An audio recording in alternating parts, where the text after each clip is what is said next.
right, welcome back. Pints and Politics, Summer edition, baby. episode 95. I know. Yeah.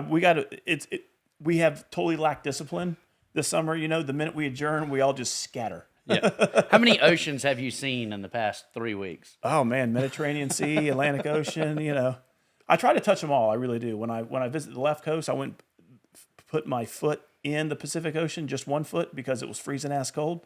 Yeah. But yeah, the Mediterranean Sea was great. Caught a sunrise there, caught a sunset, all in one day. It was a great trip. My wife I and walked all the way down to the beach whenever I was in LA and then had to meet someone. So I was like, dadgummit, didn't get to touch the ocean. Yep. Well, this is one of the summer episodes. You know, we're trying to get one every 2 or 3 weeks. So folks, bear with us. We'll try to get some notifications up on social media to let you know when we're dropping the newest episode.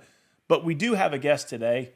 Ran into Dr. Justin Smith. He's an orthopedic surgeon at a lunch and just had some fascinating discussions about not just healthcare, but also AI and the innovations that are occurring with technology and how those two sort of industries are coming together. Kind of mixes my committee, your committee. Yeah. And together so in one. At the lunch table, I said, hey, man, what are you doing after this? He was like, nothing. Why? I was like, come on the podcast. And so I text Representative Guffey, and I'm like, hey, man, we got a guest coming at 3, so be ready. You know, dress up nice. Yeah. You know, iron T-shirt and everything. But yeah. It was hanging. I didn't need to iron it. Welcome, Dr. Justin Smith. Please introduce yourself to our 2 listeners. Perfect. Thanks for having me, guys. This is exciting. It's an exciting time for healthcare tech innovation. So, orthopedic sports surgeon, trained down the road, Stedman Hawkins in Greenville, originally from Atlanta.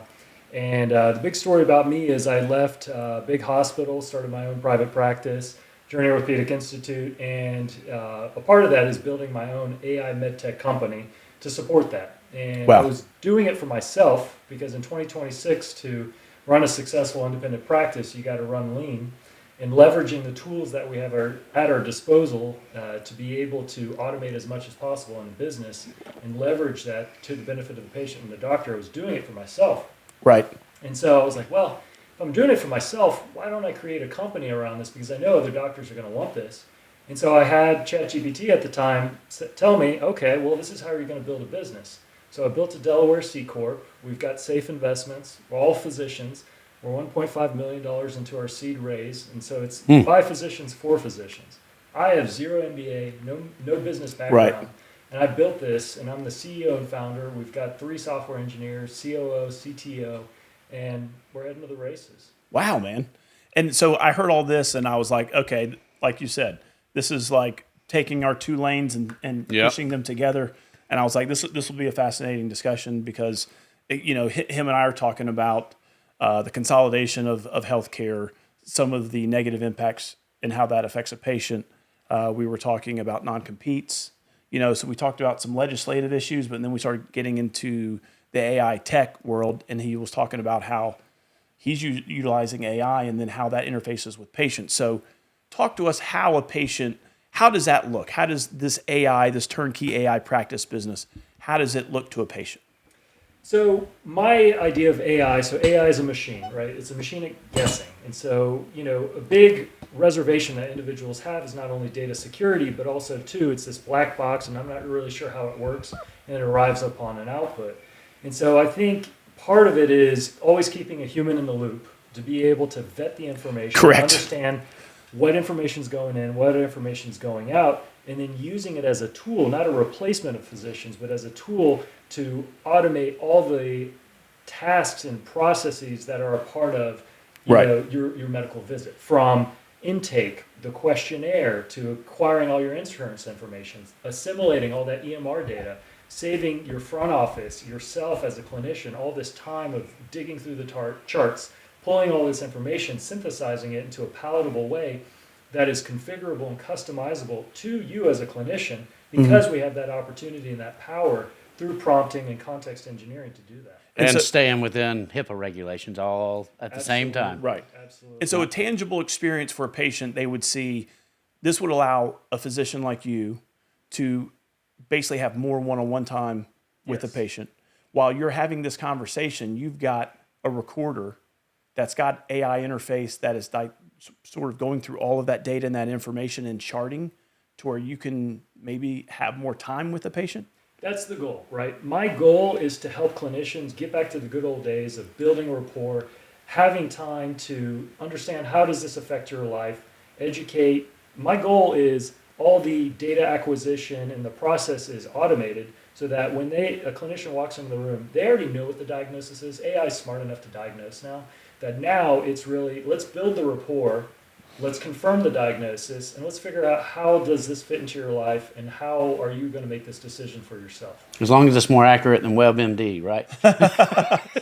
The old Google medicine, you know? Yeah. And, you know, we've heard that before. And, you know, when we talked with Julius Friedrichsen over at USC, he brought up an experience where he had a relative who went and got scanned. The reading radiologist didn't see the cancer. And sadly, that relative passed away. But later on, as he got into this VP research role at USC and started dealing with AI companies, they ran the same scans through AI and it picked it. It got that mass immediately and caught the human error.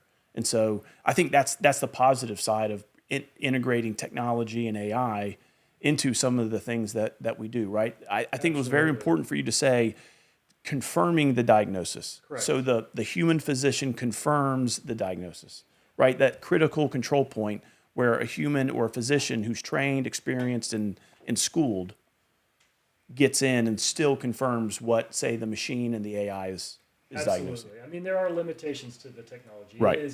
We are on a rocket ship in terms of the exponential growth of artificial intelligence. The last 3 months, we've seen more innovation and development in AI than the last 3 years. It's unbelievable.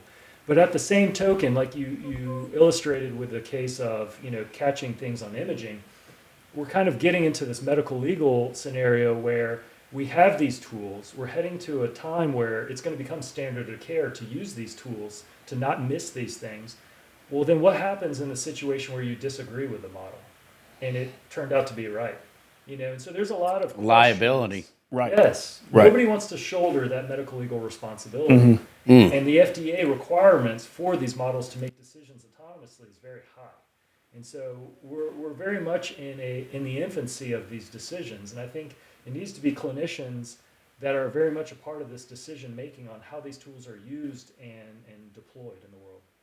Yep, and that's what we learned from the AI when we were freshmen. I think you're still on it, right? Yes. You're on that AI committee. That's what we learned too is as you say, as the technology, it seems like the foundation's being laid, the more raw data that's coming in, it's like the learning curve is just steepening. And our challenge as legislators is how do we keep up, right? How do we make sure we put safety guardrails to where patients are protected, liability, exposure to healthcare systems and independent physicians is considered, right? I mean, that is going to be the next frontier. And on a national level, one of the things that I fight against, as I'm advocating for federal policy, we can't have 50 different regulations. We got to have that floor of regulations, right, to where everyone can stay here within the federal standard, and we know Congress does not move fast. By the time they do it, you know, we're probably already in quantum computing by the time they pass something. Right, exactly. And, you know, Trump announced, you know, the initiatives with quantum computing, and that will, I mean, you talk about leveling up. That is a huge level up in terms of data processing. But in order to do that, we've got to move to some type of blockchain technology to secure the data. Blockchain will be obsolete as we know it once quantum comes out. Oh. All those encryption keys will disappear. Yeah, so you're learning all this crap about blockchain in like 3 years. It's like, you know, like the Dewey Decimal System. Yeah. So things that I learned at the beginning of this year are now obsolete. I give lectures internationally on artificial intelligence to orthopedic surgeons and clinicians. I have to update my slide deck every single conference. It's unbelievable. Well, so, you know, we had some good conversations with Lieutenant Governor Pam Avett, and we talked about how the energy and sort of technology should be a cabinet level position. We were talking about, hey, you should have a cabinet level secretary who is leading and looking at the areas of energy and technology, because it just seems those things go hand in hand. And the executive branch needs to really start leading and making sure that our state is out front on this. And to your point, you were saying this a couple of years ago when we were on the AI committee, like the AI and emerging tech should be a standing committee, Correct. a legislative committee. And so credit to you on that too. And so I think you're having some internal conversations right now about that. Good luck with those things, because I don't know if it'll be standing or not, but maybe I start think we've somewhere. got to focus on emerging technology. Yeah. And at least, if nothing else, I say this all the time, if I'm the expert on tech in South Carolina, then we failed. Oh boy. We've got to educate other people. I mean, so many people's knowledge far surpasses mine. It's just this has been my focus, so I'm constantly learning on it. Yeah, absolutely. I think you need an initiative that has their finger on the pulse constantly because of the pace at which it's moving. These are huge decisions that are having to be made, and huge, repercussions. It's a beautiful tool, and it is going to change our world unlike any other tool that is in our lifetime. Right. But it's got to be done in the most mindful way as possible. Yeah, and we always notice that the General Assembly seems to be reactive, whether it's liquor liability, whether it's DUI reform, whether it's energy policy, and we're already seeing, we're trying to get around the corner and be a little more proactive when it comes to this, because, man, this thing is moving at a fascinating yet frightening pace. And if we don't address it now and really start looking into it, we're going to be way, way behind. Well, I think the only way that we can be proactive as legislators is through education. Yeah. So that way we're quick to be reactive and can get legislation passed. Because if we try to be too proactive, and you got, some guy that sells insurance for a living, making decisions on how we're going to regulate those types of things, yeah. Right. I mean, that becomes a liability to us, and it's going to keep us behind. And I firmly believe South Carolina's at a point, especially with what we've done with energy, in order to bring things here. The only thing that we're really battling now is data, which data doesn't have to be housed here. However, our tax structure makes it very enticing to bring it here. But if it wasn't for that, I think we're moving quickly. But we're dealing with these psyops from China who wants all these companies utilizing their AI. That way they control the data as well. Just trying to educate everyone within the state to be aware of what's happening. Well, I think it's also an opportunity to have conversations with businesses like Dr. Smith's, and, having sort of those communication pathways open to whether it's automotive, manufacturing, whether it's life sciences, whether it's healthcare. I think that helps in our education, to where when we step into, say, a ad hoc committee like you've been proposing, we're better equipped to deal with some of those issues, right? I mean, we're conservatives, I think, for the most part. I'm more maybe a pragmatist. I don't know, just being a business guy. But I mean, I don't want to overregulate by any means. Yeah. But you do want to put in some safeguards that protect, the people and businesses. Yeah, I mean, we're not reactive enough right now. I say that all the time on the federal government. We've had 25 years to protect children online. We shit the bed in that. So why should we trust these people to put in the regulations for artificial intelligence? Oh yeah, we can cuss on this show, by the way. Yeah. Perfect. I love it. Well, you don't want to stifle innovation, right? You want to support it, but you want to support it along a certain guardrail. And I think guardrails are extremely important. So, AI is only as good as the information it has to use in the context engineering, but also to the prompt and prompt engineering, the information that you give it to, the instructions on how it's going to be used and deployed. Right. AI is very good at very singular topics, right? We're still very much an artificial narrow intelligence, right? It's still a guessing model. Nothing is new. It's not creating these things out of thin air. It's based on what is the most likely next token, right? Which is not quite a syllable, but a snippet of a word.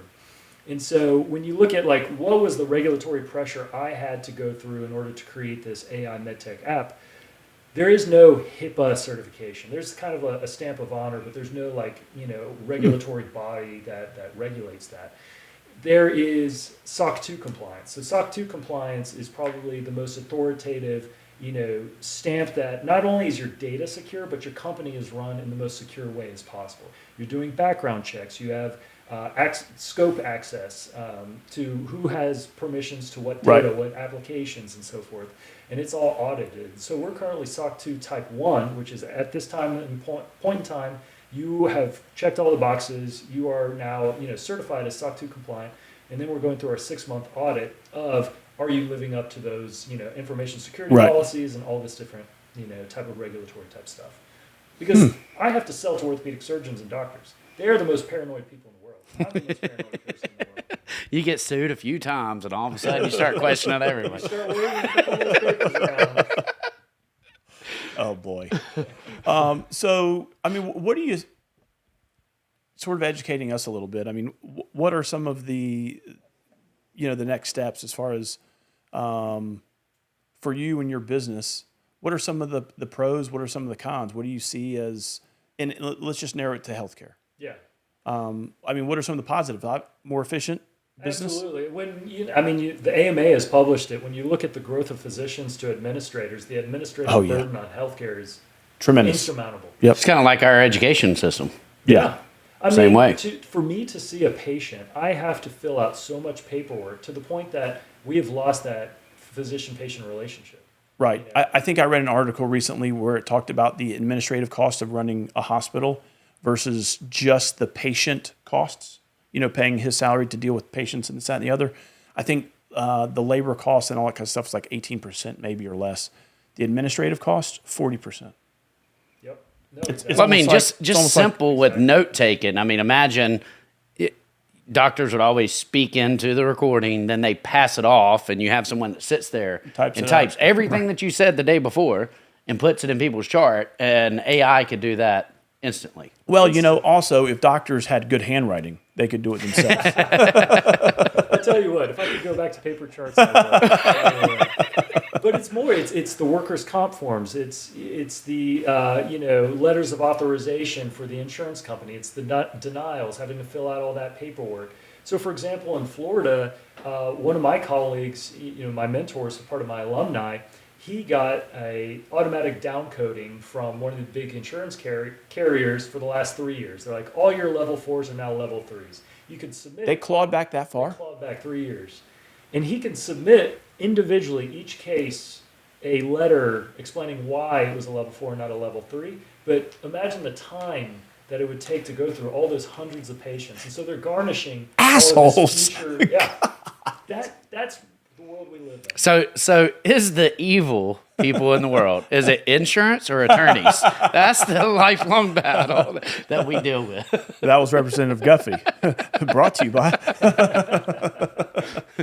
I didn't say that, just for the record. Wonder which group's going to sponsor us first. So we talk about positive, as far as making businesses more efficient, especially independent practices, right? Making it less capitalization needed to get to the market. Maybe what are some, pitfalls that you see with AI? So I think if you start using it where you remove the human side of things, I think that's when you lose what it means to have an actual relationship with your patients. I think these tools should be used to help support that. Right. There always has to be a human touch, right? Because medicine is more than a diagnosis and a treatment. It is this intangible, how does this affect you in your life? How is the mental burden of this diagnosis affecting you? Mm-hmm. How can we talk about that? How can we help you understand it? And that's a huge part. I don't get paid for helping you talk you through that. And that's a little bit of a fault of our system. I get paid when you have a torn ACL and I can fix it. Right. But I don't get paid for spending an extra 20 minutes talking about all the ins and outs of it so that you're not confused, you're not stressing out on the day of surgery, and you understand exactly what's going on, what you're getting into, what it looks like in your life. Yeah, if it doesn't have a code, what is it, the CPT code or whatever, if you don't have that code and you can't bill it. You can't bill it. Yeah. How much of the administrative fees have been created from lawmakers like us just listen and say, hey, we got to have this, we got to have this? So if I do a glute repair, right? So your butt muscle repairing is just like a rotator cuff of the hip. There's no code for that. It's billed as 2999, right? Unlisted code. Reference rotator cuff repair code. At my surgery center, you can't do unlisted codes. So that gets kicked up to the hospital and it gets charged 10x of what it would have otherwise been charged at the ASC. Wow. CPT codes have failed us. 100%. And did you know who comes up with these codes? Insurance? AMA, right? Oh. So, yeah, AMA comes up with these codes. And guess what? They get a cut. Yeah. That's what's supporting the AMA right now is their licensing and CPT codes. How insane is this? All right, so speaking of what you talked about, actually providing a care to a patient, but you can't quantify it through a code, CPT code. Here's another one I learned about. EMS. We call 911 because Asher, my son, has a seizure. EMS, we dial 911 because it's lasted over 2 minutes or whatever it is. EMS shows up. They come and stabilize him. Seizure is done. We give him the medicine. They'll observe him for half an hour or so to make sure he's good, because we're now familiar with seizures. They leave. You know what? They don't get paid. There's no code for it. Unless they transfer. They only get paid to transport to a hospital. And that's the reason a lot of our EMS companies started going out of business. So this is misalignment of goals, right? Absolutely. This 2-man, 3-man EMS crew just kept a patient from going to a hospital, an ER, by the way, to get the facility fees and all of those things, an overnight stay, the transport ride. So because they did what they were supposed to, educated, trained, and experienced to do, the healthcare system avoided all those costs, but they don't get paid. And so what kind of messed up world is it where they provide that service and it's basically free? And maybe they wouldn't have to charge so much whenever they actually transport if they were getting paid for these other services. So if this stuff was covered, say, by Medicaid here in South Carolina, you might want to do a study on that, because if you start allowing some of these soft costs to come through, now again, you got to protect from fraud, waste, and abuse. I get it. But right now, in talking with the EMS Association, they cannot get compensated for it. So if you own an ambulance company, what are you going to train your employees to do?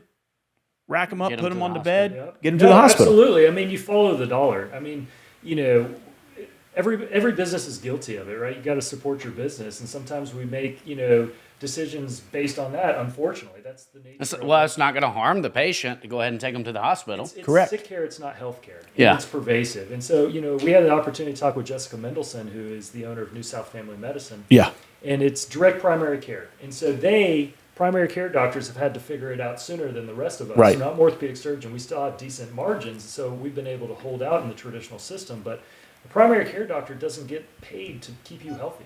They really don't. Like, they only get paid if they have a certain diagnosis and a sick code, and that's really how they survive.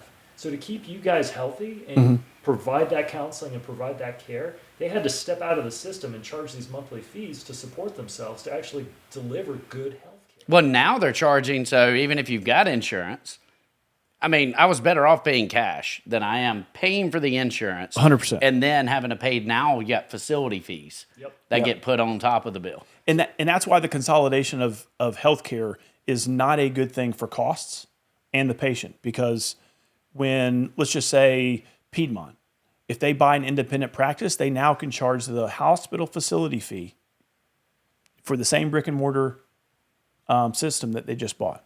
We ought to have Dr. Brandon Sick on one day to talk about. He does a system where it's a monthly fee. Yeah. Oh, yeah. He's a DPC as well. Yeah. Very successful. Oh, yeah, right here in Rock Hill. Yep. Yeah, we use him. He's in our I think pay there needs network. to be more competition in healthcare. I think competition, 100%. It's just like what this country was founded on. Competition is what helps equalize the playing field. Yep. Let the consumer be the dictator of what is delivered, how much it costs. Like that, in an essence, that's what it should be. 100%. I mean, he sounds Republican. All right, so last but not least, Justin, I wanted to talk about, we passed a non-compete bill, a physician non-compete bill, to where hospitals and healthcare systems, in their employment agreements, they couldn't have non-compete language in it, because we thought it was harmful not only to patients' access, but also, especially in rural South Carolina, if you've only got one or two of a certain scope of practice and they're both locked into non-competes and they decide, hey, this just isn't a livable condition, I want to leave, a town could lose a certain specialty or primary care or whatever it is. And so we thought it was just harmful to the healthcare environment here in South Carolina. So we passed it.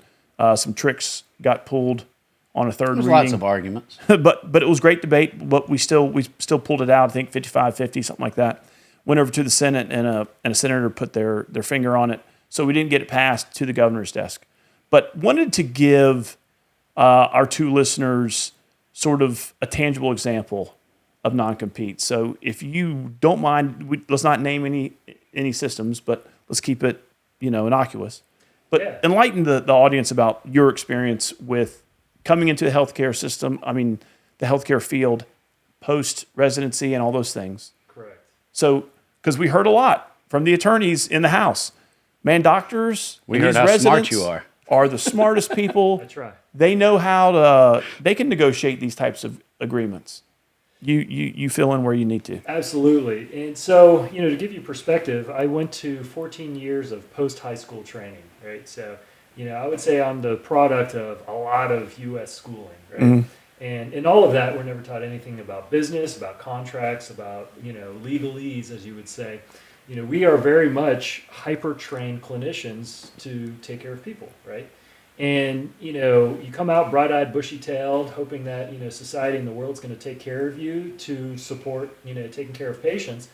But unfortunately, business is business. And you come out in this world and, it's the hornet's nest. You got to buckle up, right? Right. And, unfortunately, because of the consolidation of healthcare, there are less and less options for, physicians to choose from. Mm-hmm. So oftentimes it's these big hospital systems.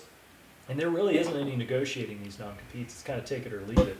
And, there's not a lot of huge opportunities. And I would say, and I get it, hearing it from the other side, we don't want to intervene. We're going to kind of, stay the status quo. But I think, when we talk about to the benefit of the patient and protecting this, right. this protective group that we need to protect, in this relationship, like lawyers have, this coveted, attorney-client privilege, where that is a sacred relationship and we need to protect that by law.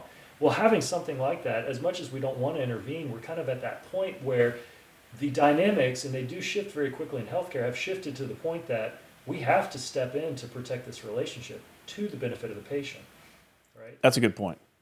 That's a very good point. And we heard that a lot. Not only was it these folks are smart and they could negotiate their deal, but they can negotiate that out of their employment agreement. And his personal experience is like so many I've heard before is, being a young physician, doctor, surgeon, that's not the case. The experience is hospital system gives you an employment agreement. There are some things that they'll give on, but the non-compete is not one of them. And, if you're, wanting to go back home to, say, Charleston or whatever it is, or even rural South Carolina, that limits your options if you're saying no to one of the larger health systems, say in Greenville, Charleston, Columbia, or whatever it is. And so I think getting rid of these non-competes would improve the healthcare environment. To actually show young doctors entering the workforce that we're trying to create the best environment possible to take care of and foster the physician-patient relationship. Yeah, employees should want to stay because, doctors should want to stay because they want to stay there, right? And, from the arguments of the rural hospitals, like, we use these to keep doctors there. And I was like, ooh, you're literally telling me you're strapping them to the mast of this ship as, you guys are going along. Well, think creatively, right? Why don't you guys open up a surgery center, make these physicians co-owners in the surgery center, entice them to stay? Like, doctors want to stay in their community. They really do. Like, we went into this because we want to take care of people. That's really what it's about. And so how can we create a relationship instead of holding people hostage that makes both parties happy and makes both parties successful? Well, not having the non-compete allows you to have a little bit of negotiating power. Absolutely. Yep, that's music to my ears because I've heard this type of physician story a lot.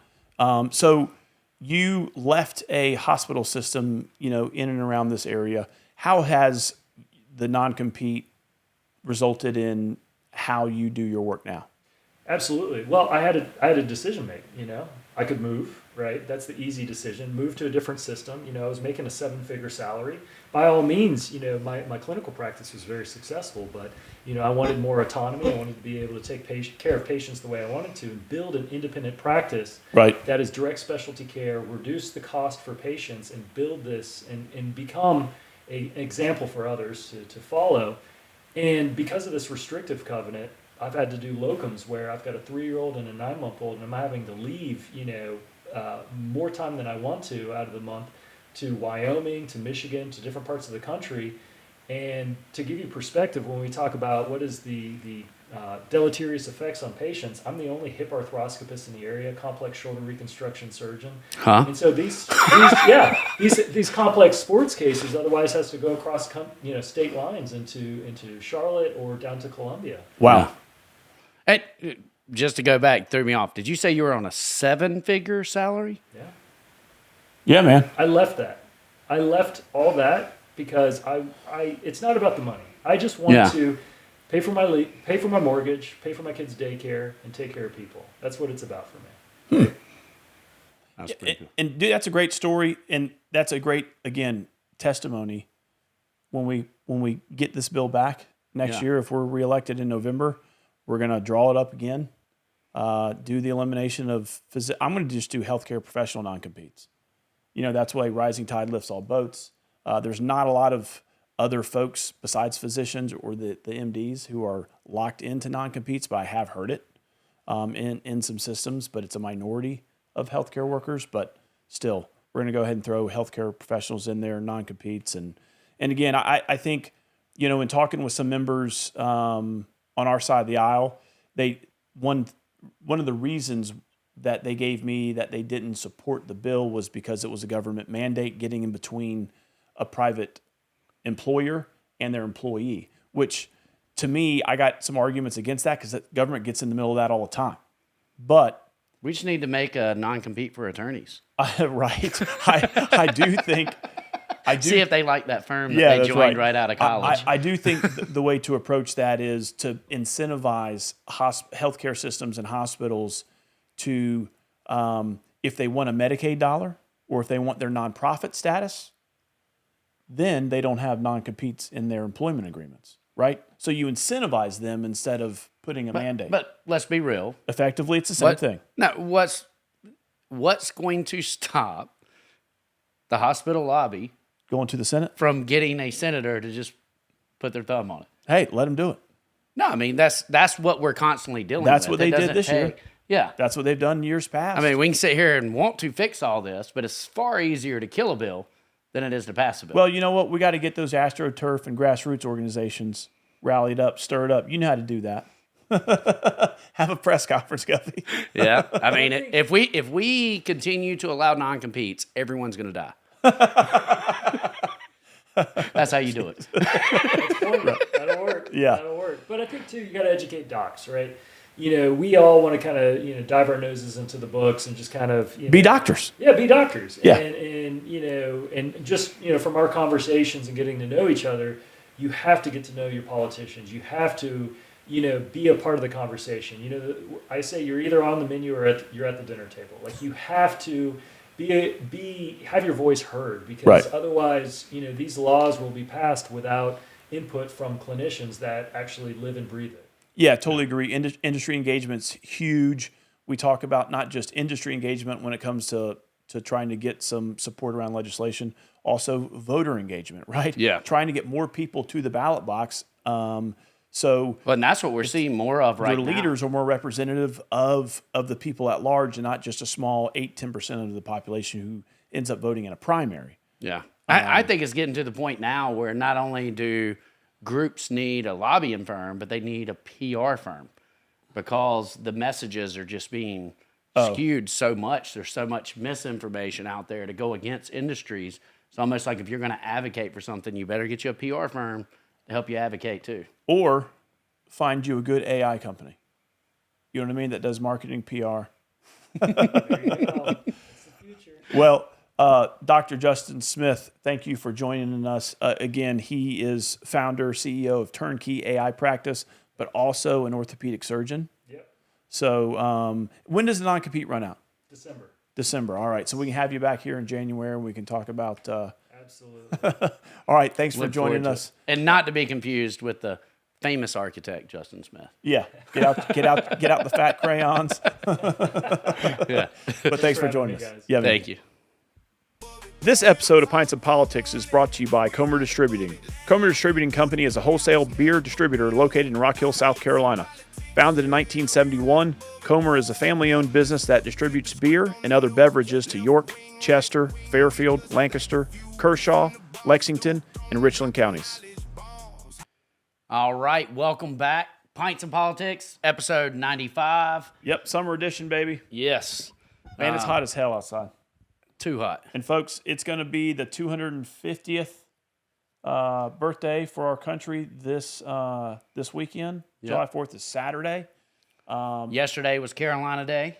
Yep. And man, I tell you, this World Cup coming around the 250th and all this kind of stuff is actually is great. Like the timing has been great for us, I think, as a country, you know, because you always hear the negative side of everything about America, especially since seems like the last 6 or 7 years, this culture appropriation, the 1619 Project, and you know, and again, I'm all about teaching, you know, real history and age appropriate and all that kind of stuff. I'm all for that. I do think that sometimes our history books have been whitewashed a little bit, no pun intended.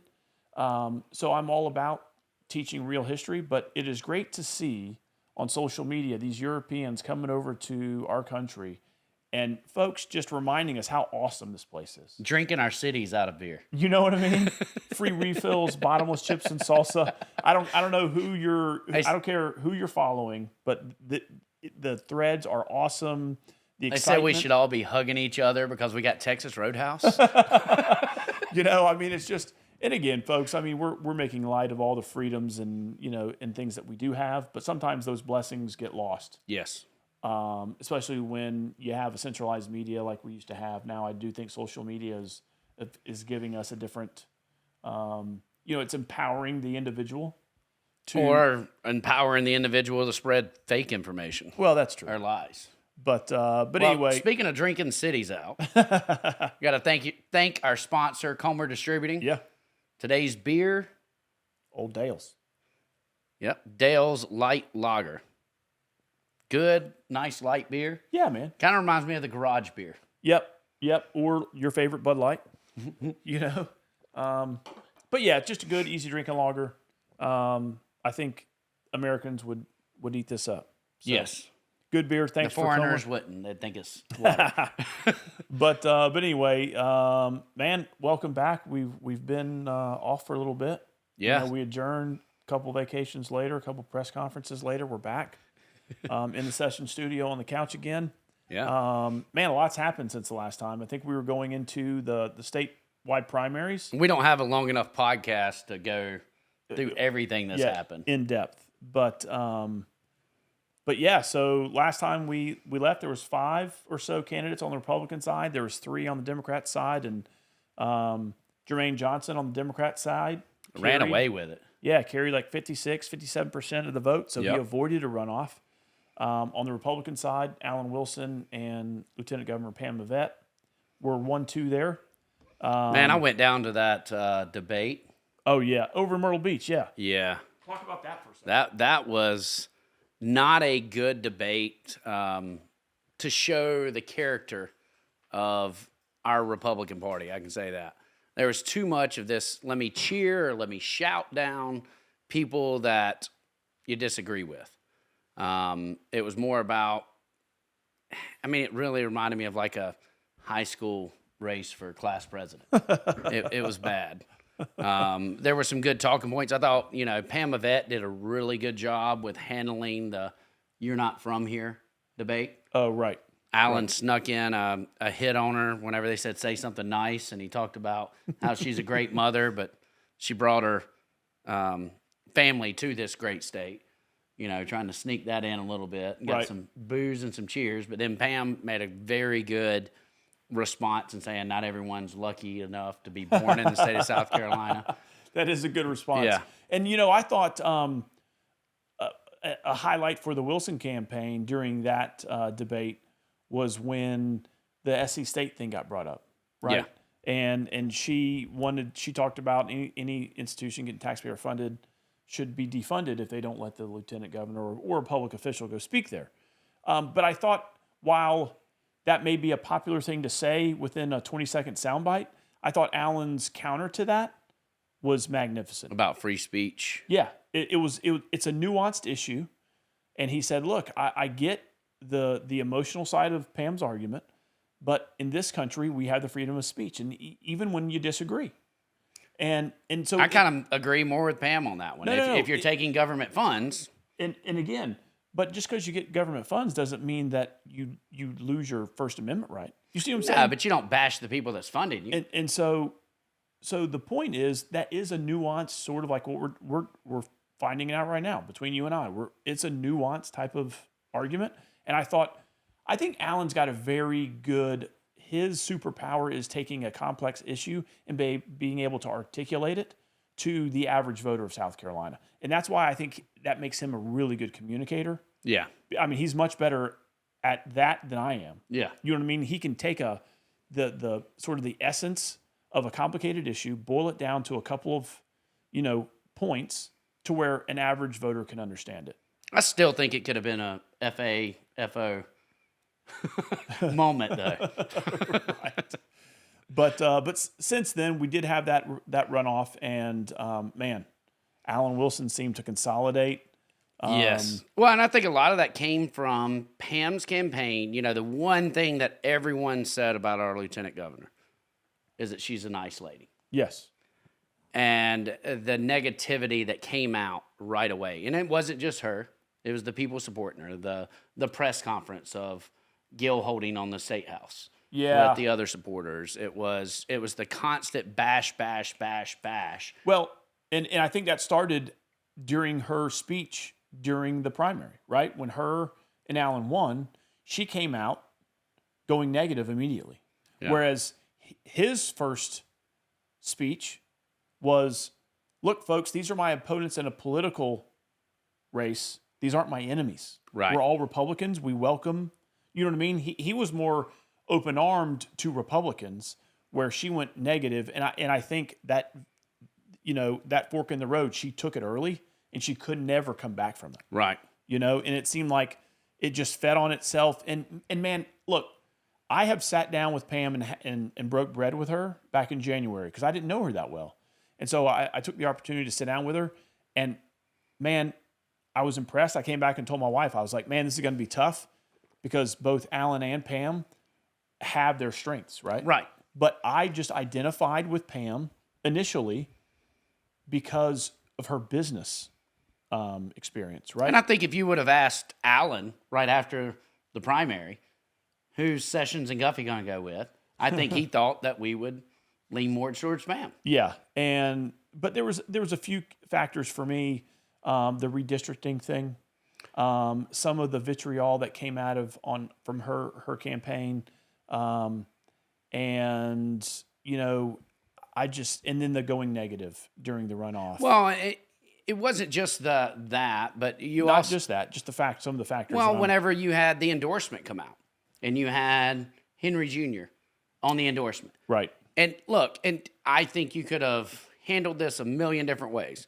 I think that you could say, well, if the president thinks that this should be my lieutenant governor, then this is who I'm going with. You could have said, while I appreciate the president's support, I have not made a decision on this yet. Right. But you can't wait 72 hours or however long it was. It was a drag on the endorsement. Without anything waiting on him to decide that he was going to get out of the race. Yep. And I think at the end of the day, this shows the experience of Alan Wilson in running in a statewide election as many times as he has. Right. Right. I thought he stayed disciplined. While he was principled, he remained positive for the most part. Even when he would throw a jab in there. Even whenever Nancy was going heavy after him. Right. And for example, during the debate, when there was 5 candidates up there, he jabbed at Ralph. And he said, Ralph, I really, this is rich. Coming from a guy who has now been in public office for 20 plus years, but you're going to implement term limits and you're against career politicians, and now all of a sudden you're going to drain the swamp? Thank you for your service. You know what I mean? He got the jab in, but still had that bless your heart. You know what I mean? He still did it with a smile. I don't have that ability. And but I think that reflects on on South Well, Carolina and the people I think here. that hurt Pam too, was not participating in the debates. In several, yeah. Whenever it boiled down to, especially whenever you're looking at the candidates and who their supporters were going to support. Right. You know, ultimately we had 125,000 less people vote in the runoff than we did in the primary. But Pam lost, what was it? 30,000 votes. Yep. Over the previous. Yeah, looking at the numbers, 472,000 people voted in the statewide primary on June 9th. And then 2 weeks later, and I think that was the 23rd, 319,000, just under. So, 150 plus thousand less voters in the runoff. But again, man, show you how summertime. important primaries are. Yep. And I don't like the primaries in summertime. I know, There's man. a couple of things I don't like about our elections. I don't like straight party ticket voting. Yeah, we got to get rid Put of an that. R and a D beside the name. And if let you can't everybody go even vote. just choose a name, like I just don't believe in giving the parties that much power. You and I have talked about this at length. I think we should get rid of straight ticket voting. Voters, I think you should inform yourself or at least be able to go down the screen. And if you want to do straight party, just pick the R's or pick the D's. You know what I mean? But you should go through each individual race and make your selections. I don't think, dumbing it down and doing that straight ticket, I don't think that makes an informed electorate. Correct. So now, other races, we had Goldfinch, Stumbo. Yeah. You had Pasco come out and support Stumbo right away, which I think Stumbo would have chose not to have that endorsement. But, needless to say, that race ended up going 55% to Stumbo, 45% to Goldfinch. Yep. So, and I think the consolation prize for Senator Stephen Goldfinch is he now becomes the Senator? No, he now becomes chairman of agriculture now that Wes Clymer is stepping away for Congress. So, well, and what I loved about Goldfinch after the election, his video. Yeah, that video. How to get rid of the signs. That was pretty good. Yep. But Stumbo had a health scare during the election. Just genuinely such a nice guy to begin with. And then we had Commissioner of Ag. You had Cody Simpson versus Danny Ford. Mm-hmm. Whenever this race first started out, everyone was talking about Fred West. Yeah. He's who the farmers seem to be supporting. Right. So I thought that. But this was also back then when Cody Simpson wasn't going to run. Remember? Right. And Fred's a great guy. He did not make the runoff, and it came down to Coach Ford's son and Cody Simpson. And the common word that I heard, and I had a lot of my supporters that really liked Ford, and I would tell them, like, I just never heard from him. But what I would hear from my farmers is he's a rodeo guy, not a farmer. Oh, really? And so it was like, I don't know the truth of that, but that's what I would constantly hear. Yeah. Whereas I used to always hear, well, Cody's not necessarily a farmer. He's more of the bureaucrat in the farming industry. But Cody ended up running away with that race, 63-37. Yeah. So congratulations to all the winners. We talk about these primaries, folks. Sometimes it can be a knife fight. It can get bloody. But now's the time for both parties, the Republicans and the Democrats, now to consolidate around their nominees. They'll probably take, a little bit of downtime for the rest of this month and through the July 4th holiday. Yeah. But I expect they're going to get back after it pretty quick. Looking forward to these debates among these, the governor candidates and the AG candidates. We'll see what happens, man. But, looking at the numbers, when you looked at the statewide primaries, 472,000 Republican voters got out to vote, 375,000 Democratic voters got out to vote during the statewide primaries on June 9th. That just seems like it's pretty representative of the state, where there's just more Republican voters than there are Democratic voters. And it's going to depend on where those independents that don't get involved in the primaries end up. Yeah, correct. And I think it's incumbent upon the these candidates to get their message out and talk to voters at large. Yeah. I mean, we still had 10% come out in the runoff. Yeah. We got, 3.3 million. Not bad for an registered voters. presidential election. Yeah. But it was gubernatorial, so very important.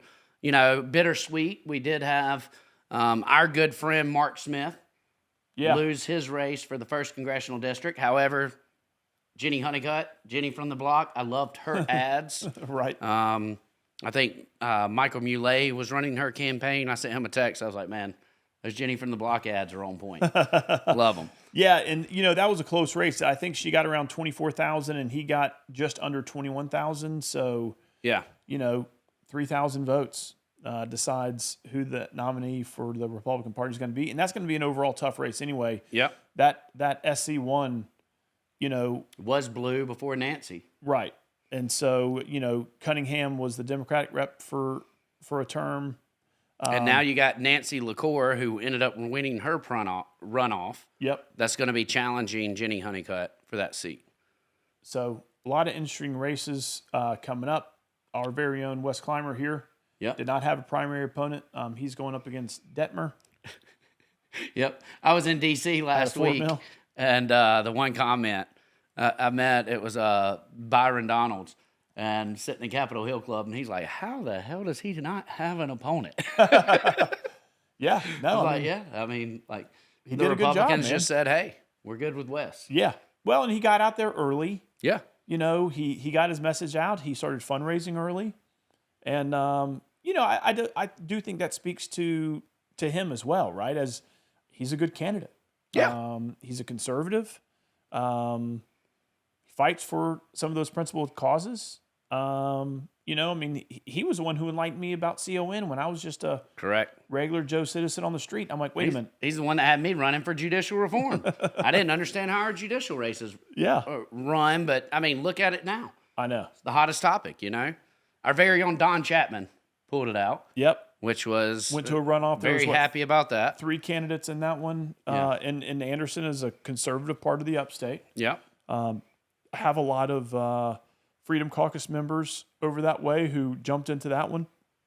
To campaign against Don. Yep. And then we had, you know, I went up there for Don's Get Out the Vote event. Yeah. We had candidates go up there, or other elected officials go up there to go door knocking for him. Yeah. Kind of a rural district, but he ended up winning that one 54.5 to 45.5. Yep. And he beat Hollywood Hodges. Yep. I thought he had a great ad on that. I mean, this is no offense to folks who move here and then want to run, but you're seeing a lot more of that. Yeah. She's from California, moved this way, and but ultimately lost in the runoff. So good job. For the second time. Don Chapman. I think she's ran as many times as Zen's has. No, 3. Yeah, and folks, man, I did run into her at the Republican convention this weekend. The Unity Barbecue? Yeah. And she come up and tried to shake my hand, and I refused to shake her hand. Oh, yeah.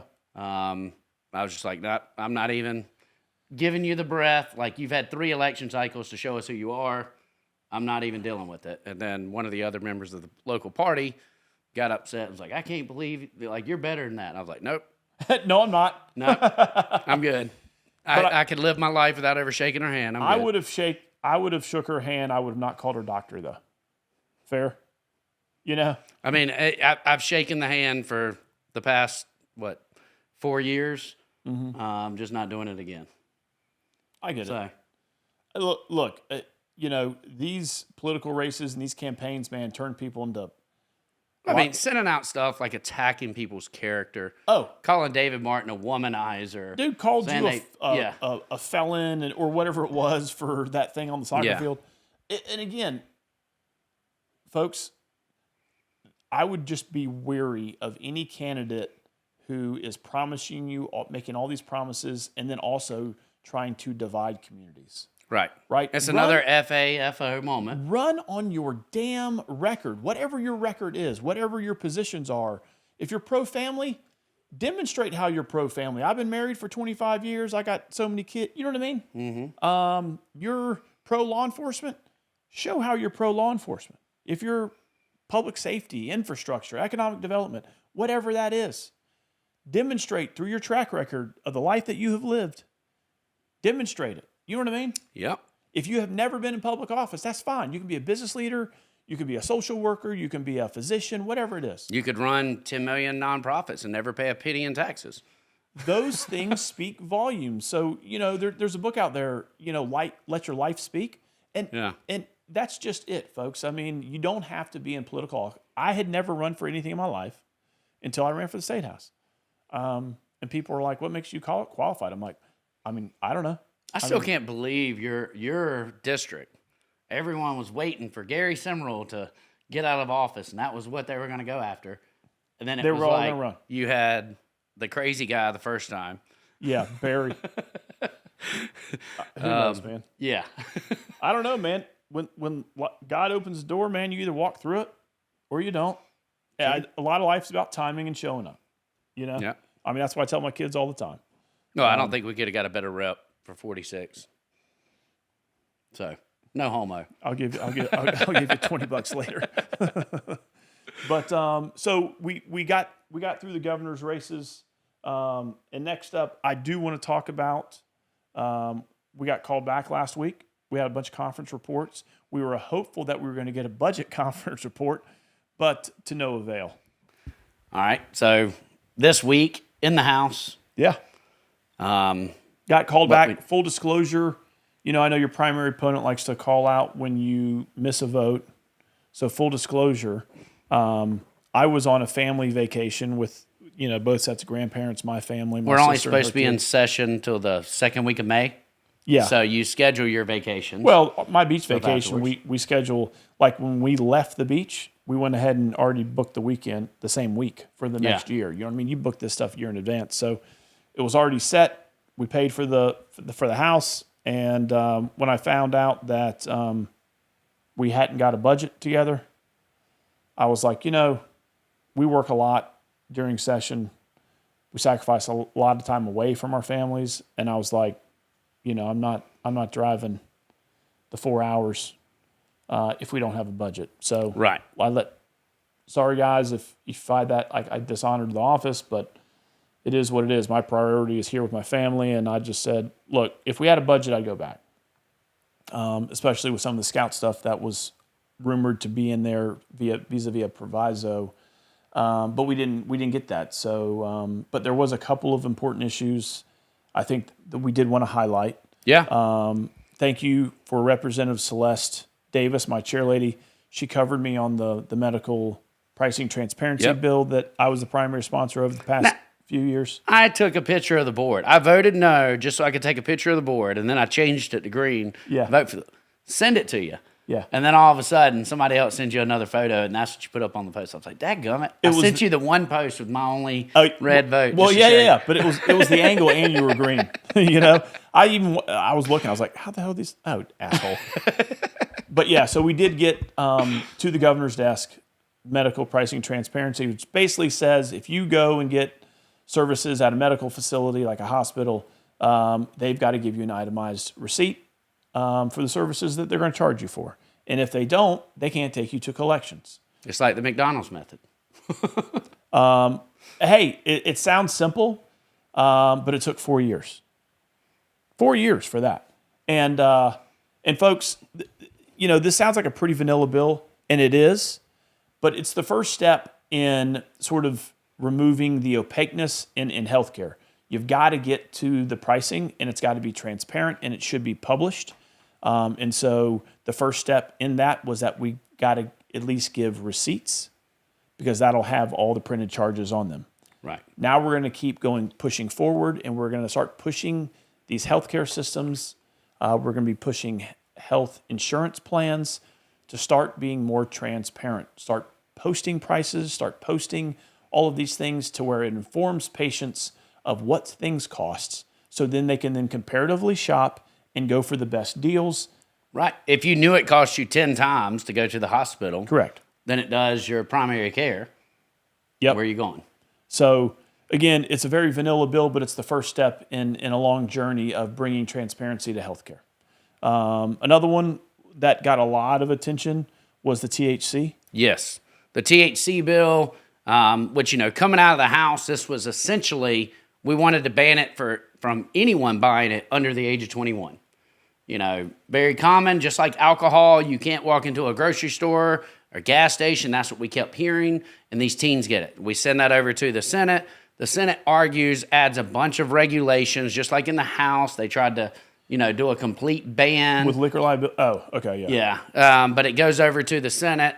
They put in a bunch of regulations. They send it back to us. Now, this was a caucus agenda to ensure that we got the age gating. The minimum. On this. Right. Minimum, keep it out of the hands of kids. But yet the bill ended up falling, I think it was 63 to 20 something. Pretty bad because, folks, it went over to the Senate, and God bless the South Carolina Senate, but a lot of times they like to put their mark on things, and I thought they overcomplicated a lot of things. Yeah. And you can't complicate things whenever we're talking about conference, because we're not getting, it's not the same as whenever you're sitting there voting on a bill to where you got the bill right in front of you. Yeah. But we sort of were giving the Senate a little bit of an elbow to the rib there, but to their credit, though, that's what they could pass, right? If you listen to the majority leader over there in Senator Shane Massey, he talked about it. That's what his caucus could get passed in that body. And ultimately, the conference committee that was dealing with that final report, which is the final bill, decided to go with the Senate version. That was our hemp industry people in the state of South Carolina were essentially saying this is a 90 to 95% ban. And I understand what the talking points were. We're going to allow the 5 and 10 milligrams behind the counter. Yep. But everything else is going to go to a liquor store. And it was brought up quite a bit. Like, do you want a veteran that was an alcoholic having to go to a liquor store that is now utilizing the hemp drinks? Yeah. To kind of control PTSD or anything else. Yeah. But it was just the over-regulation, and with it being such a complicated issue, I mean, we've seen it fail by one vote on our side whenever we were trying to regulate it. Obviously, there is not consensus on it. So why would we just push to agree to what's going on in conference whenever we already passed the bill that said, hey, I mean, they've had it for 2 years. Right. We want to ban it for anyone under the age of 21. And then for the reps that were pro-passing it, want to get up there and say, well, if we don't pass this, then kids are going to be buying this from the grocery store.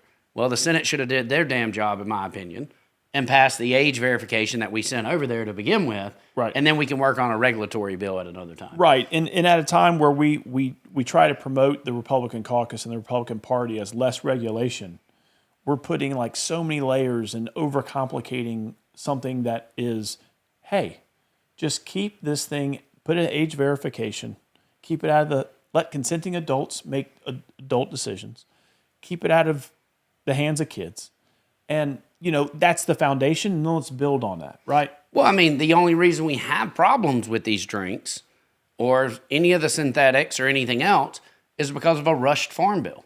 The rushed hemp farm bill that opened the door. On the state level. Oh. That opened the door for a lot of these things to come through. Now, on top of that, the federal government has until November to bring back, because they did a sunset bill. Yes. So there's going to be a national standard on this. Why would we sit here and focus on all these regulations whenever a national standard's coming in November as well? Yeah, and on that federal side that left the door open, it is closing. We have heard now for 2 years. We heard it during the election between Biden and Trump back in 24, that the federal government was looking at rescheduling. They marijuana. did reschedule. And it's going through that process now. I still don't think it's finalized, but they're moving it from Schedule 1 to Schedule 3, which would allow a lot of clinical research, proper research to be done. Would allow pharmacists to distribute it. And it would allow for, these clinical studies to be done to actually try to gauge and measure on a responsible level if there are some medical benefits for certain communities, right? And so I think that does have an impact and informs not only, just folks, but also elected officials when they're trying to make some of these decisions, right? So, I'm all for these strong drinks. Whenever we met with Comer earlier this year, and he shows us a bottle and it says like 20 milligrams, but you turn it over and it's like 200 servings. Right. I mean, it's astronomical. Things like that should be treated like liquor. Yep. If it's going to be that strong, it should be in a liquor store. Yeah. Should be something that's regulated. And I'll just sort of cap this discussion off with, I really appreciated Representative Jay Jordan, where he said, there's no education in the fifth kick from the mule. Because, folks, we have dealt with this issue, and at every turn, that the debate on the House floor has just gone into a ditch. It goes where no one planned. I mean, the last time around when it actually passed out, we had to deal with a complete ban. Right. Where no one had planned for it to go that route. And I mean, we've got an expert in the field, and, our retired veteran, Greg Ford, that was elected, that is very knowledgeable on this subject, that is not, he's a freshman, so people might not want to listen to him. But this is someone that truly understands the issue and wants sensible regulation. And also deals with the condition that his son has, and he has found some relief. And I'm not going to say medical relief, but it is physical and other relief where it's apparent to him that his son benefits from taking some forms of these products. And so that's a compelling personal story. And that's... You go back to the North Carolina rep just a couple years ago that fought the hardest against any type of medicinal marijuana. Right. He was the leader of the cause. So let's say he's the John McCravey of the cause. Right. He gets cancer.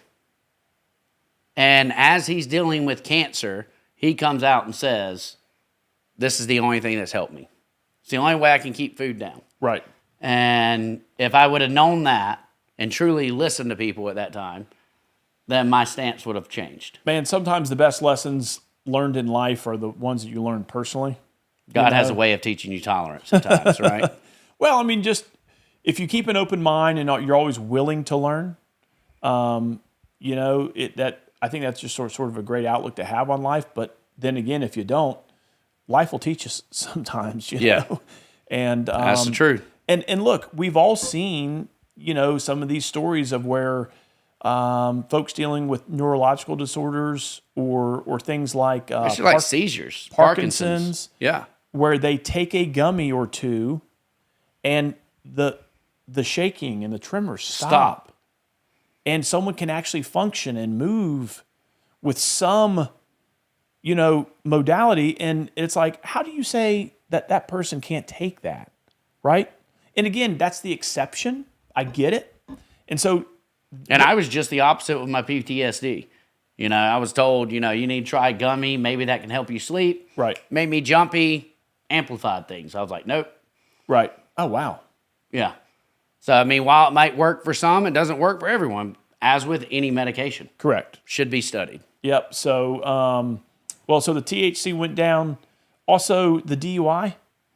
The DUI bill, I think it went back over to the Senate. They were trying to get some free conference powers, and the Senate said no. The biggest problem is the free conference powers, I believe. Yeah. And I don't remember if the blood test on the side of the road was part of it, but that became an issue. Yeah.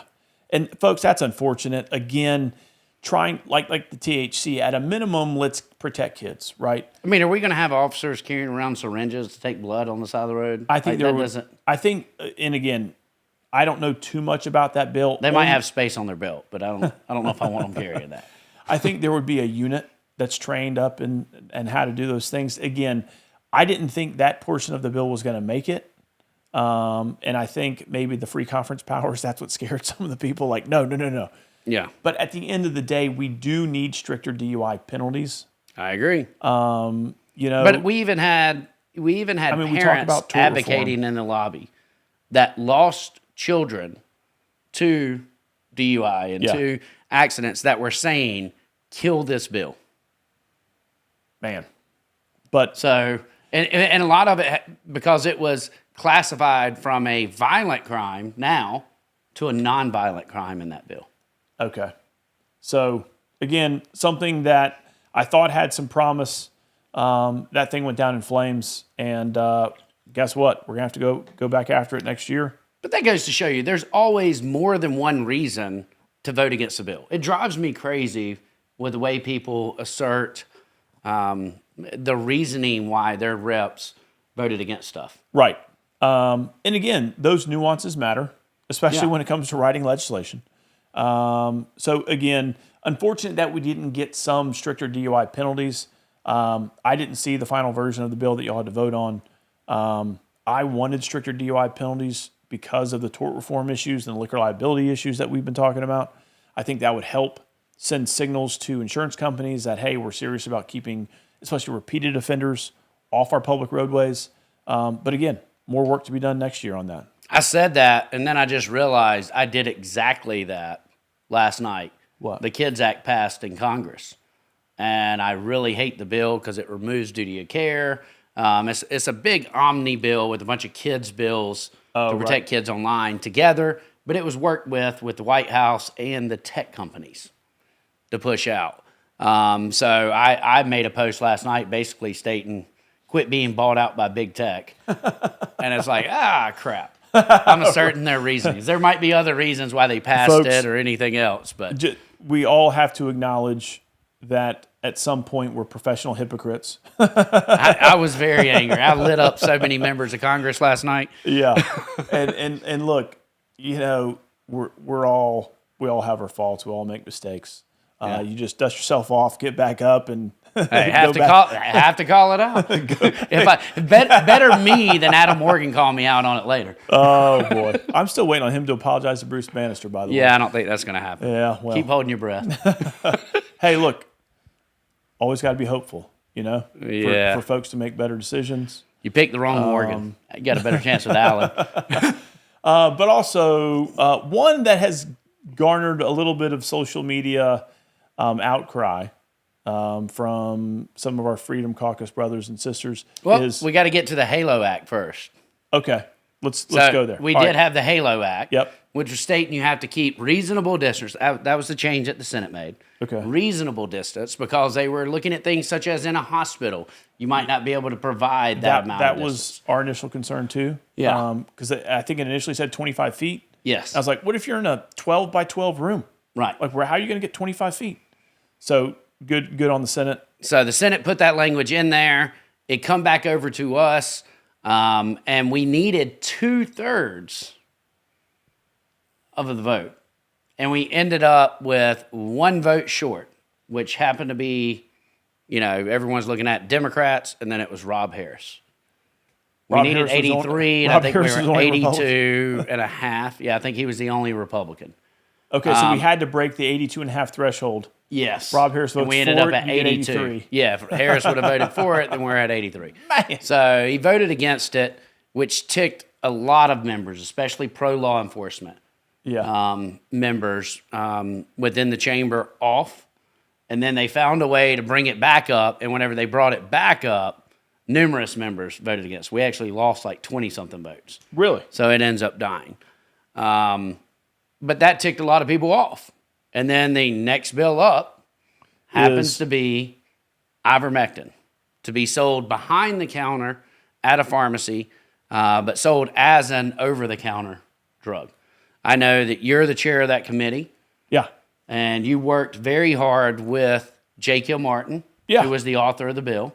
Yep. So let me preface all of this by saying our House rules state that if there is a bill that has been pre-filed and assigned to your committee, if the primary sponsor of the bill writes you a letter requesting that we hear the bill in subcommittee, that you have to do that within a certain reasonable amount of time.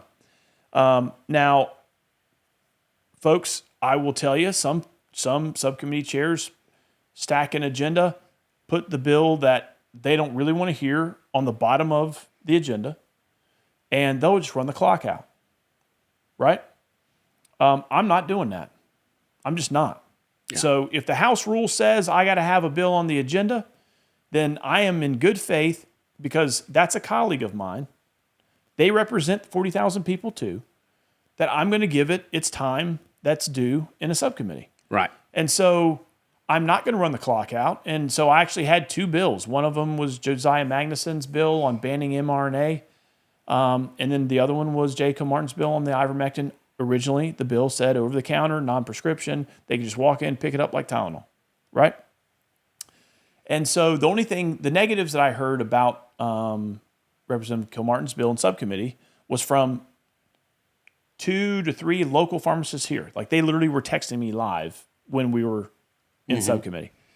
And I asked Representative Kilmartin, who was there at the time, I said, hey, I'm getting some concerns from pharmacists. Have you talked to the Pharmacy Association? And he was like, nah, they're really not, And so I said, look, I'll give you my word. I'll pull this back up, but let us adjourn debate on this. Let's not kill it. And I'll bring it first up in my next subcommittee. So in the next subcommittee, I put that bill first on the agenda. I think between the first subcommittee on the medical here in the ivermectin bill to the second, worked with Representative Kilmartin on it, let him know the pharmacist's concerns, and some of it was just balancing, quote unquote medical freedom where patients can go in and just get whatever they want, and then balancing that with informed consent, right? Yeah. Because a pharmacist, and physician, and medical professionals know better sort of what ails you most of the time, right? I do think the patient can inform those medical professionals on the symptoms and all those types of things. But so anyway, the concerns from pharmacists were, hey, you got to make sure you get the right dosage. You got to make sure you're taking the human form of this drug, not the animal. I put people, the Joe Rogan, they know about the horse dewormer and all those types of things. That's what I put on my crackers. So, and again, folks, if you think about it, to get the right dosage, make sure you're getting the human form, you're taking it, the right amounts, frequencies, and all those things is a lot. That's an improvement, I think, in the current situation of how people attain ivermectin right now. Right. People are taking it regardless. Right now, you can get it on the internet. Mm-hmm. And sometimes you don't know if the version you're buying is the correct human form. Because again, these are just Amazon wholesalers and those types of things. They don't go through the rigorous process of licensure and all of those things that a stand-up pharmacy does here in the States. So long story short, I thought the bill was a good balance of giving informed consent and weighing medical freedom for patients, and just access to, before COVID, was a Nobel Prize-winning drug. It's an anti-parasitic. Now, does it help with, again, folks, social media is what it is. Doesn't matter what it does. Some folks claim it gives benefits to when they experience COVID, right? Some folks claim, again, these are just folks out there, claim that it helped them with their cancer diagnosis. I don't know. I'm not speaking to that, and I'm not getting into that. All I'm saying is, before COVID, this was not a political hot-button issue, and this was a Nobel Prize-winning, in medicine, drug. Mm-hmm. One of the top 10 on the World Health Organization's most important drugs, right? And then COVID happened, then all of a sudden everyone heard about ivermectin and started trying to shame it. And if you wanted to take this phenomenal drug, and again, its primary reason is for anti-parasitic. Well, I thought it was telling whenever Joe Rogan got COVID, how they tried, and he was talking about how he took ivermectin, how the media intentionally tried to yellow him. The image. Yep. And so again, I'm not going to get into all that. I'm dealing with the policy issues of access to a safe drug that's FDA approved with some informed consent from a pharmacist, right? And granting access to a patient. So just trying to make that process less burdensome. If you ask me, I do think there are drugs that we can make more sort of over the counter or behind the counter, like Z-Paks, for instance. Now, why can't you go to your pharmacy, and they sort of swab you or whatever that is? Like, I do think instead of having to go and pay that to the physician, then get the referral, get the you know what I mean, like all those types of things. And so, again, I do think there are some things that we can say bring the barriers down on, as long as there's still some informed consent from a pharmacist. Yeah. And we talked about that in the collaborative practice bill that the Senate threw over to the House. I put on an amendment that ultimately didn't make the conference committee, but it's to allow pharmacists to give some drugs, CLIA wave testing drugs, for flu, strep, some of those types of things. and again, I understand that I might be pushing a little too hard here, and that's why I worked with Danny Verdon, and we ultimately agreed on a final bill that didn't include that amendment. But we'll keep working, because my issue is I want to fight for patients. I want to medical freedom. I want to fight for access for patients, and with the safety standard in mind. I'm thinking of, when I was being raised, single mom, working a lot, she couldn't take off work when I was sick or things of that nature. And so I'm trying to think of those situations where there's a single mom, comes home from work, she's got a kid that she thinks has strep or thinks has the flu or whatever it is. The doctor's office, her primary care physician, is closed. Yeah, well, half but the time now she can go to a neighborhood pharmacy or CVS or Walgreens and go and get a swab test, like similar to a COVID test that we all experienced, and swab you, test you, and say, oh, you're positive for the flu, and administer the drug. I don't think that's too complicated, and that's what federal CLIA tests are. They're simple, non-complex types of things that we can improve access to care sooner for patients, right? I mean, nowadays, doctors you can do a video call. They just want to charge you a couple $100 to do it. Right. Them to look at your throat and you talk about symptoms and they prescribe you something. But the biggest problem that I have, like, if you're not going to do those video calls, which seem to cost more, the telehealth stuff, then by the time you try to get into a doctor and you're sick, it's like, well, I'm already better. Well, If it's going to take me 4 days to get in, then I got to go to an urgent care and pay a lot more. I got to do telehealth and pay a lot more. and again, there's valid arguments from physicians saying, well, the pharmacists, aren't trained and this, that, and the other. Well, then we should base some of these, not all pharmacists are equal, right? No, but everywhere else in the world, you can buy this stuff over the counter. Well, like, we get this stuff cheap in Mexico. And again, but I do think you have to weigh their experience, their education, and their training since getting out of pharmacy school, right? And I think there are pharmacists out there here in York County that have a wealth of knowledge and experience and education that they could administer a damn CLIA wave test. Well, I mean, swab people for flu, cold, strep, and some of those other common things, and it improves access while maintaining quality, and it's more convenient for the patient. I mean, I trust them giving me a swab more than I trust them giving me a shot, and yet they're all able to administer shots. Yep. So why can't you do that? Yeah. So that's the backstory of the ivermectin bill. Bill passed on the floor earlier this year. Yep. Overwhelming. Yes. Yep. It goes to the Senate. I think it was like 38-3 or something like that. Comes back with some amendments, which I concurred with. I agreed with. They just clarified some things. Talked to Chair Lady Davis about it and said, hey, I'm not going to be there. I don't even know if this is going to get pulled up, but if it does, I would concur with the Senate amendments. And again, this is prior, the HALO sort of vote happens right before it. It barely, goes down. And then this comes up. Well, there was a narrative that that leadership was holding this bill until after the primary. That's just not true.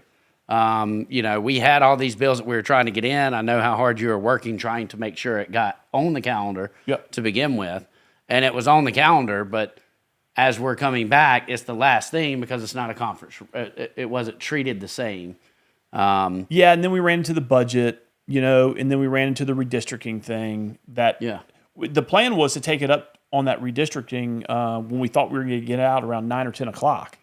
Well, then that's when our Democratic colleague called for the bill to be read.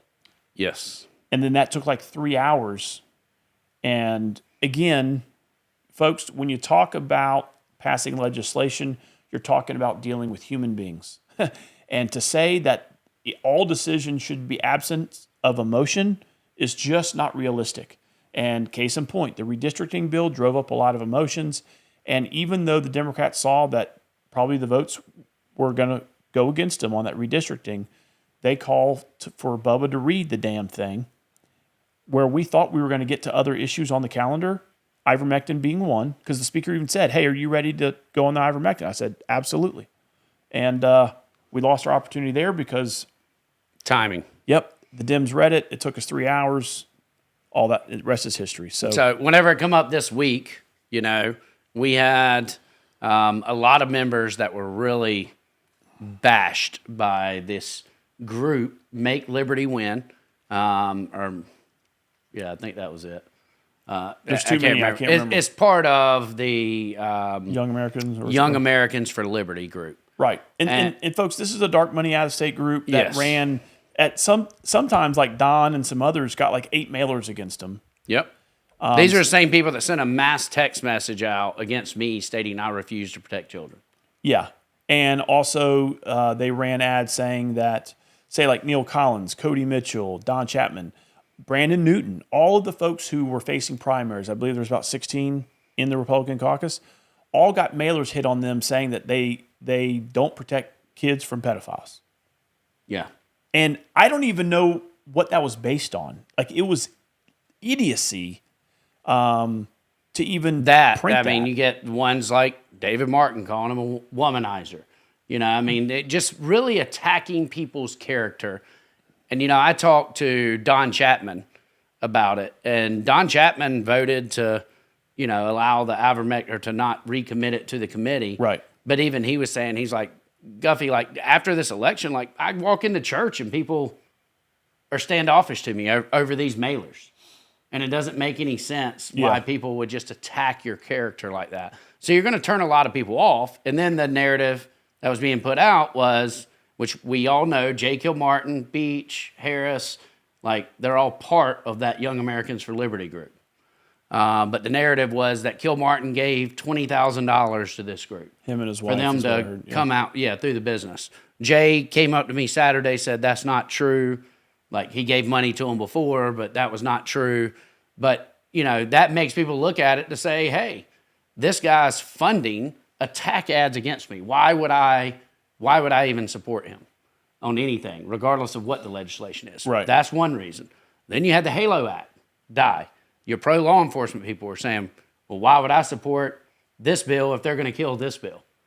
Then you've got other members that whenever it voted before, it's like, I could really care less, yay or nay, on ivermectin. Mm-hmm. And, now it's become an issue. Well, I didn't hear anything from my constituents about it. Because some areas, we all chat quite a bit, and there's other reps across the state that they're like, I've never heard anyone say anything to me about ivermectin. Yeah, right. And so, and again, like I say, you can get ivermectin. Yeah. You can get on the internet right now. I thought this bill improved the market conditions where you have, again, a more controlled, informed consent type of market instead of going to it on a black market or an internet market. And unfortunately, again, it failed for whatever the reasons are. Folks want to get impassioned about it. I try to be just the professional about it. Look, we'll do it again next year. If we get reelected in November, folks. Well, this isn't the first time a bill's failed at the finish line. Passing legislation isn't easy, and it's not supposed to be, because you want to be deliberate. You want to hear from all sides. You want to hear from stakeholders, whether it's in the industry of which the legislation impacts. And you also want to hear from your colleagues from around the state, because they can bring you feedback from the folks they represent, right? Right. And then you got to do it over in the Senate if you pass it out of the House. And so, again, collectively, all of those opinions hopefully make for better legislation. And a lot of times it fails. Well, and that's what happened. The biggest problem that I have is the narrative is, and there were some members that were very upset with how the election went, that we're just not going to support it for that reason. But the narrative that everyone that voted to recommit it voted for it for that reason. That drives me crazy. Yeah. Because I think that there was more people upset about the killing of the HALO Act than anything else. Yeah. That seemed to be where a lot of people I know from talking to them before were okay with supporting the bill, and then all of a sudden they killed it because of the HALO Act. And it's just, that's politics. Yeah. It's one of those things. Again, it's unfortunate. It sucks. I put a lot of time and effort, collaboratively working with other members to talk through sort of the nuances and some of the problems of the bill. I thought we made it better with the committee amendment, and we passed it in the House, passed in the Senate pretty overwhelmingly, and it just failed at the finish line. So, like I said, we'll get back after it after the elections in November. and we'll see what we can do. Yeah. I've already got my priorities in order. I got my top 10 list of legislative ideas. I've got my top 26, one for each week. Right. So, I mean, we do have some unfinished business. We talked about it earlier with our guest, Dr. Justin Smith. The non-compete language, that non-compete bill failed in the Senate. We're going to get back after that again. Medical parental rights at a minimum. The medical parental rights, we want to get that done at a minimum. 340B reform, PBM reform, right to shop. Trying to bring more competition into the healthcare markets to where we can drive down some prices. Now, explain 340B. Okay, 340B is a federal program started, I think, back in the 90s, which, needy hospitals that were, their patient mix was a higher Medicaid or indigent population. They needed help. So the federal government thought of this idea of 340B, which basically gave discounts on drugs. So to the hospitals that needed it, who were serving a lot of underserved folks, poverty level folks on Medicaid and indigent care, got large discounts on their drug buys, and then they passed along those discounts to the patient. Well, since that time, folks, we have... Did they get discounts, or did the federal government just subsidize it? I believe the federal government subsidized it with pharmaceutical companies, right? Yeah. But pharmaceutical companies also did discount drugs to allow for those conditions, right? And again, folks who were struggling got a cheaper drug than, say, at the end of the day. But I'm just wondering if it comes across the board or not. But so what has happened now is there's been healthcare systems out there that are abusing the 340B program to the effect of they are buying up, say, independent practices and then utilizing that independent practice to extend their 340B and then selling those drugs at a retail price to those private insured patients and then keeping the discount as a separate revenue stream. And again, that wasn't the intent.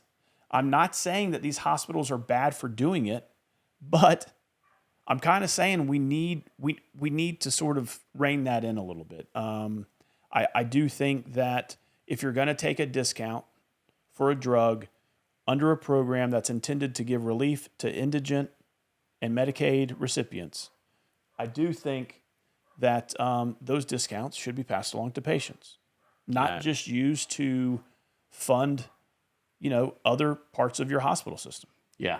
And again, the point, let me drill down on it. Needy hospitals need these discounts, right? They need this relief and this help. They should get it. But the folks who are posting, $60, $70, $100 million profits every quarter, what do they need it for?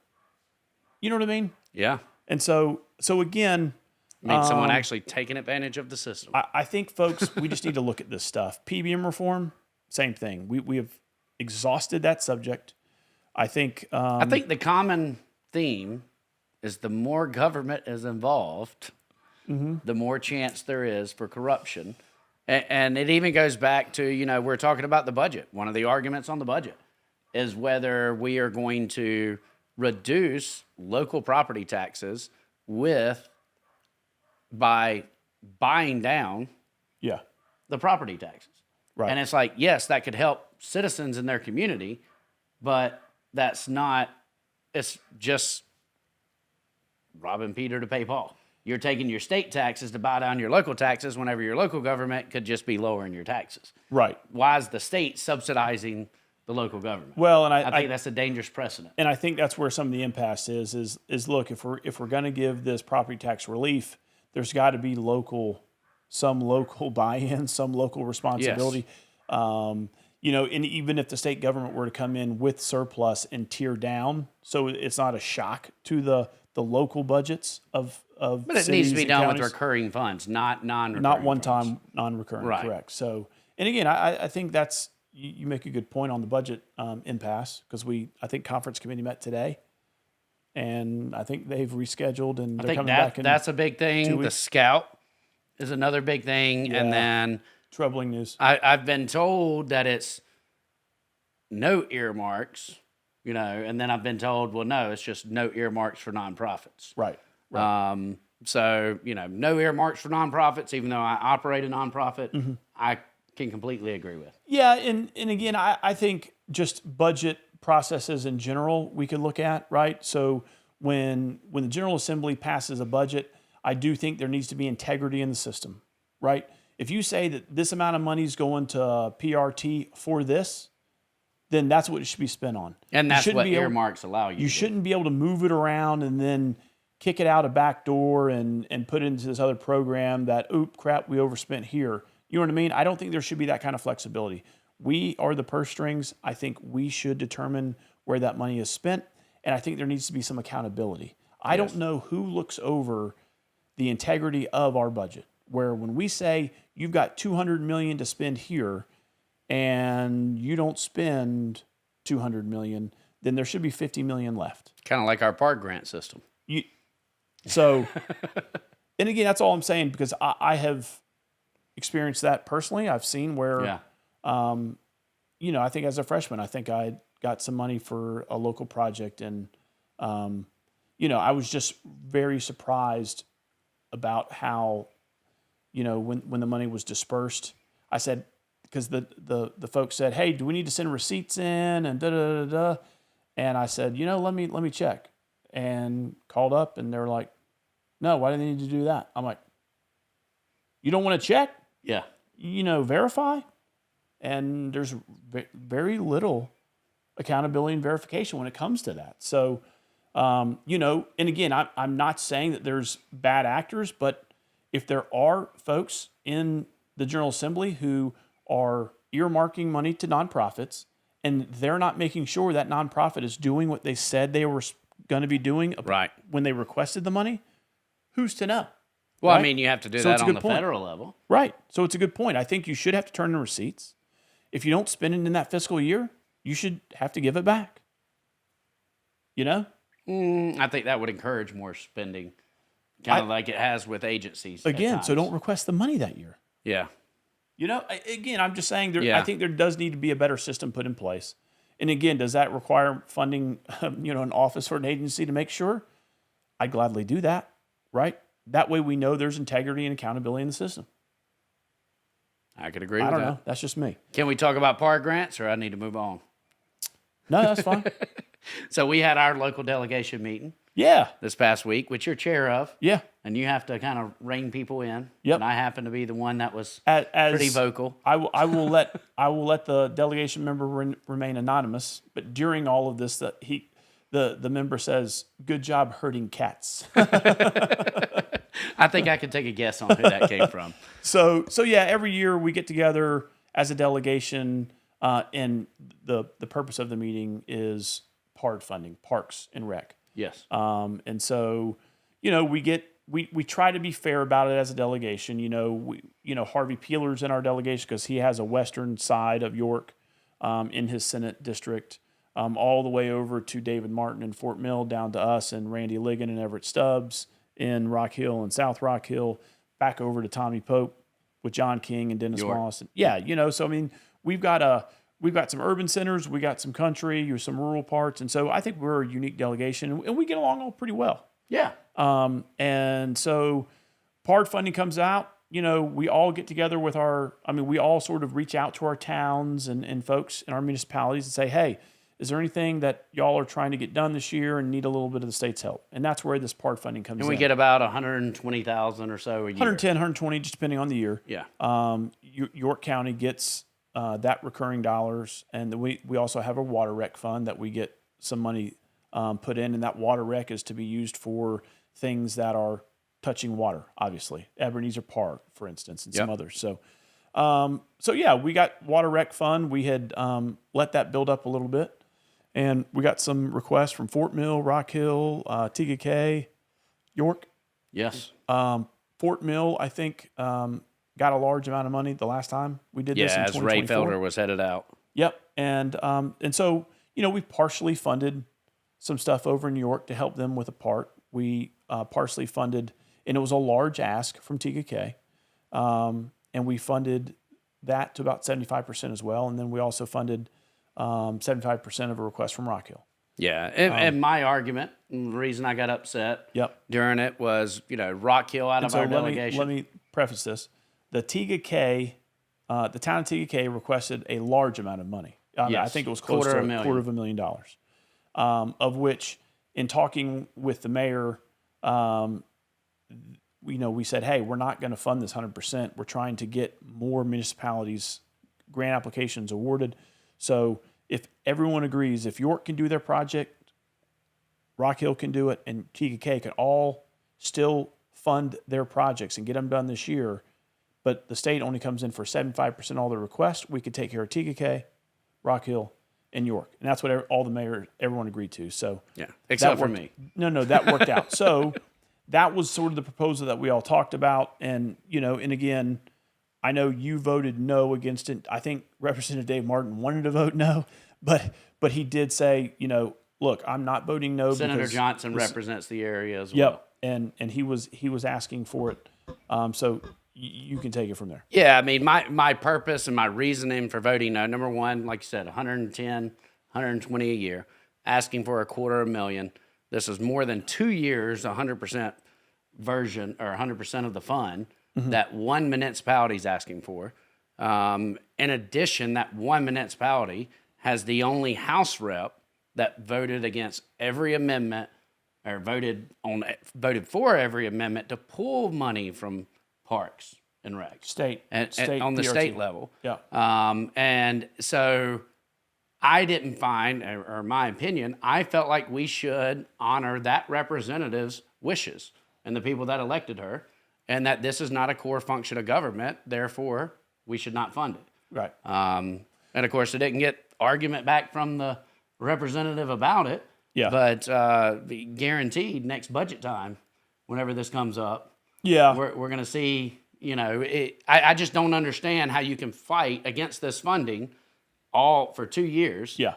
And then you're requesting it behind the scenes and trying to act like, I only want to fund core functions of government. Right. And so that is what makes it problematic, right? Is you go on the House floor, you go on social media, and you bang on a state budget as being bloated, and you especially go hard in the paint on Parks and Rec, anything dealing with arts, and you want to defund it. And you just bang on that, and you bang on that, and you just really from the mountaintop shout how you are fiscally conservative, and that's not a core function of government, and then turn right around and support the park ask. Support a $250,000 park ask from your town. And again, that's local government, right? I mean, that's the heart of your district. You got to represent your people, right? Well, you got to represent them consistently in all phases, right? You can't, and I got the validity of your argument. I just didn't want it to make a political issue. Yeah, and we don't typically argue or anything else in these. I think Senator Clymer even told me, hey, Guffey, simmer down. Never have we ever had these arguments. And I'm like, well, no, I mean, this is the truth. Yeah. And I want to make sure, if this is what you're espousing as your beliefs, then why don't we stand up for your beliefs? And again, that's the frustrating part, right? Is that I don't know if she's going to put that on social media or not. No. Because that runs counter to what she's been saying about. But I mean, and look, I spoke to the city of TK to let them know, like, I will not be supporting this. Yeah. I can't support it. And here's why. Yeah. And again, folks, I mean, look, sometimes you got to represent your people. And sometimes that may go against, hopefully not your core beliefs, because then you're sort of conflicted. Yeah. But look, everyone enjoys a great park in their community. And so to sit there and laugh, and joke around and say that it's not a core function of government, and then turn around a few months later and city of Rock Hill is number one in sports tourism Yep. across the state. We know the value of parks. Yeah. I'm always talking about mental health. And one of the messages that I always share is in order to change an emotion, create motion. We need parks out there for that. Yeah, 100%. And I'm expecting support next time I put in an ask for a skate park that I'm going to work with Right. in Rock Hill, because we should be up next. And look, I'm a major supporter of Miracle Park. Yeah. I see the value in having a neighborhood park, especially one that focuses on the special needs community. Both my boys have special needs, and that means the world to us. It's a great place that they feel welcome. They feel a part of our community. And so I will always support, responsible spending on community parks like this. So to make it a divisive political issue, I don't have time for that. I believe since TKK represents 10% of the population, Rock Hill represents 59, wasn't it? Something like that. Out of the whole thing. And for the TKK to have the balls to ask for $250,000 to begin with, I should be able to ask for like $500,000 at least. Right. Well, and I think that let's bake that money for a while. I think that's also speaks volumes to our local Rock Hill government, where they recognize the opportunities of a great park system, a great sports tourism. It's the reason a lot of market. the kids from TKK play sports down here. And look, they recognize. So kudos to our local government and our mayor and our city council and city staff, for that matter, that they recognize the opportunity that could be not only just a quality of life and a great community builder, but also you get, guess what? Some tax revenues. Yep. Right? And you get more people wanting to come here because of the great park system. So I just remember some complaining about BMX World Final funding. And, right. I did get knocked for that, I think. It's more important to replace that playground equipment that's 10 years old. Yeah. So again, but we got through it. I thought you were respectful. As respectful as it can be. I mean, I was driving down the road. Just had to make my voice heard. But we did have a delegation meeting this past few weeks. Forgot about that. And I'm telling you, in November, I'm no longer going to be our chair. And it has been an honor and a privilege. But I'm ready to hand off the torch. That one meeting was enough. Anyway, that concludes this episode, folks. Once again, I want to thank our guest, Dr. Justin Smith, the orthopedic surgeon, and for his time in talking about all things healthcare, all things AI in healthcare, and the intersection of those two things. Also, thanks for Comer Distributing for once again sponsoring this episode. Dale's Light Lager was a good beer, man. Again, appreciate you for supporting the show. Again, we'll drop this. It's coming up Monday. Are we going to keep it as one episode? Because if it's one episode, it's going to be fairly long, so you might want to listen to half and half. Yeah, right.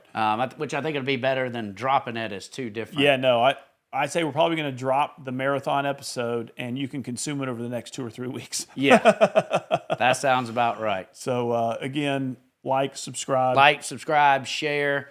Invite people onto the podcast and send us some questions. Yeah. We want some questions. We need some content to really. We got to go to Clemson and we got to go to Hilton Head. Yes, that has to be done in the off season. Yeah. So, again, thanks for listening. Thanks for engaging in this podcast. Appreciate you two listeners. Yeah. We'll see you next time. We right above it, laughing through the chaos, never below it.